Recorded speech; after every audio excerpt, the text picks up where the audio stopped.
भगवते वासुदेवाय। नमस्कार दोस्तों, आज के इस वीडियो में हम सुनेंगे ज्येष्ठ माह महात्म्य के 5वें अध्याय का पाठ। इस पाठ के श्रवण से मन को शांति की प्राप्ति होती है, पाप नष्ट होते हैं, मोक्ष की प्राप्ति होती है। भगवत कथा के सुनने मात्र से ही संसार के प्रति मोह माया कम होते हैं, हमें अपने आराध्य के प्रति भक्ति की ओर और एक कदम अग्रसर करती है। यह संपूर्ण रोग और शोक से मुक्ति की गाथा है। आइए भगवान श्री हरि का ध्यान करते हुए आज के इस महात्म्य को हम आरंभ करते हैं।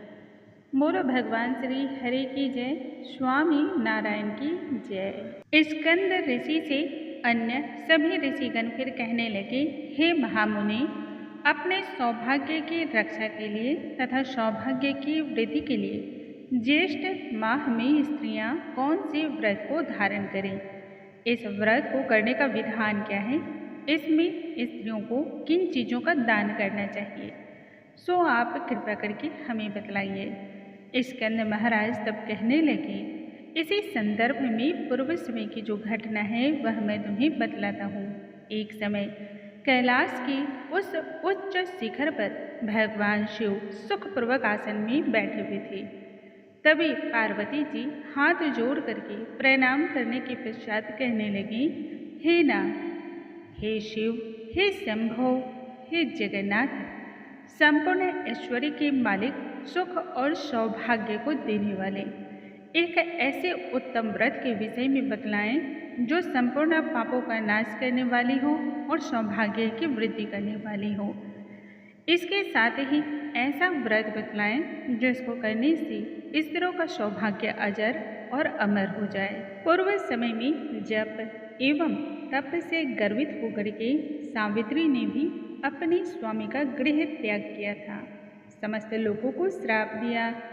उस समय आपने सावित्री को किंचित मात्र के भी लिए मना नहीं किया।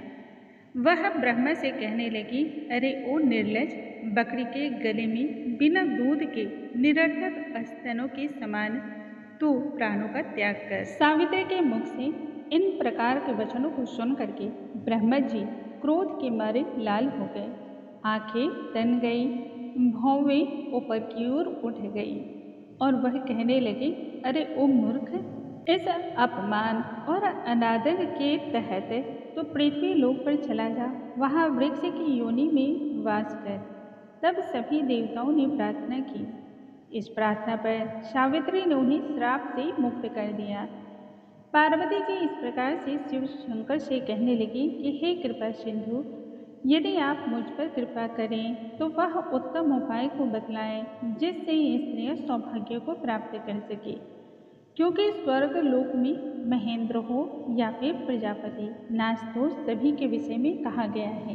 पार्वती जी की इन बातों को सुन करके शिव जी कहने लगे, हे प्रिय, इस संसार में जितने भी दृश्यमान पदार्थ हैं अतः उन सभी का नाश होना निश्चित है, अर्थात कि पृथ्वी लोक पर जितनी भी वस्तुएं हैं जो दृष्टि गोचर हैं वह सभी एक समय के पश्चात नष्ट हो जाएंगी।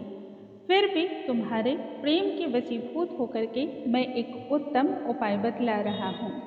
इसलिए हे भद्रे, ज्येष्ठ माह की शुक्ल पक्ष की तृतीया को स्त्रियां स्नान इत्यादि करके नियम में तत्पर रह करके यत्नपूर्वक श्रेष्ठ व्रत रंभा व्रत को करें। इस पर पार्वती जी पुनः कहती हैं कि हे प्रभु, यह रंभा कौन है एवं इस व्रत का क्या विधान है? इस व्रत को करने से कौन से लाभ की प्राप्ति होती है? शिव जी पुनः से कहते हैं, हे प्रिय, जब ब्रह्मा जी के श्राप से सावित्री वृक्ष के रूप में परिणत हो गई तब यह रंभा केदली और कर्पूर जननी नाम से प्रसिद्ध को प्राप्त हुई। सभी क्रोध से संतप्त होकर के सावित्री अपने पिता के आदेश से ज्येष्ठ माह में स्नान तथा दान आदि 5 वर्षों तक के धार्मिक कार्य को करने लगी, जिससे ब्रह्मा जी अत्यंत ही प्रसन्न हो गए। पूर्ण निष्ठावान से किए गए इन कार्यों से, दान से ब्रह्मा जी इतने प्रसन्न हो गए कि ज्येष्ठ माह की शुक्ल पक्ष की तृतीया को सावित्री के समक्ष प्रकट हो गए। ब्रह्मा जी कहने लगे, पृथ्वी के बहुत से दुर्लभ वरदान हैं, उन सभी के वरदान के विषय में तुम सुनो। ब्रह्मा जी ने सावित्री से कहा, हे शुभांगी, तुम संसार के कल्याण के लिए अंश से रंभा अर्थात के केल्य हो जाओ। जो ज्येष्ठ माह में तुम्हारी पूजा अर्चना करेगा, उनके सौभाग्य की निरंतर वृद्धि होती रहेगी, सुख की प्राप्ति होगी एवं सभी प्रकार के रोग दोष का अंत होगा। इतना कहने के पश्चात ब्रह्मा जी सावित्री के साथ सत्यलोक की ओर चले गए। शिव जी फिर आगे कहने लगे, यह सावित्री के श्राप की कथा मैंने तुमसे कह सुनाई है। संक्षेप में रंभा व्रत के विधि के विषय में तुमसे कहता हूँ। ज्येष्ठ माह की तृतीया के दिन अपने बाग या अपने घर में केला का पेड़ लगवावें। पंचामृत, गंध, पुष्पमाला, कपूर, पवित्र शीतल खुशबू, धूप, दीप, वासित जल आदि से उस वृक्ष का प्रतिदिन सिंचन करें। सुंदर वन को बना करके उसके मध्य में कलश को स्थापित करें तथा षोडोपचार विधि के द्वारा उनकी पूजा करें। अनेक प्रकार के नैवेद्य अर्पण करना चाहिए। शक्ति सामर्थ्य के अनुसार ब्राह्मणों को भोजन देना चाहिए। स्वयं भी भोजन को एक समय ही ग्रहण करना चाहिए। उस दौरान विभिन्न प्रकार के जप, तप, कीर्तन करने चाहिए। कथाओं का श्रवण करना चाहिए तथा देवता की प्रसन्नता के लिए रात्रि में जागरण करना चाहिए।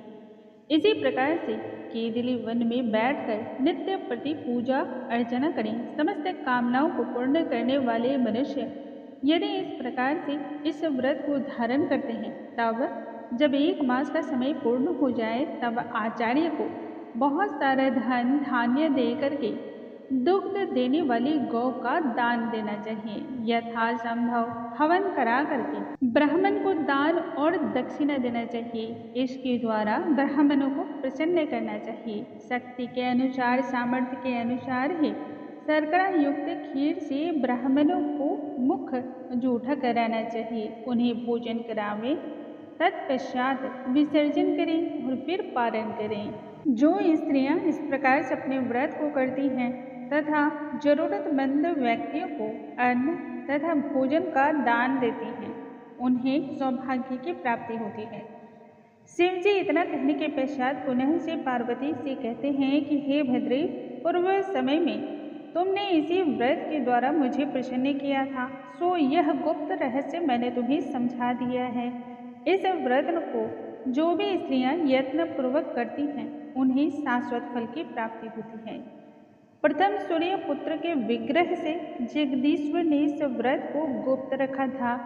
उस पवित्र व्रत को जगत के गुरु श्री शंकर भगवान ने दीनहीन पर कृपा करने हेतु श्री पार्वती जी से कह सुनाया। बोलो भगवान श्री हरि की जय, स्वामी नारायण की जय।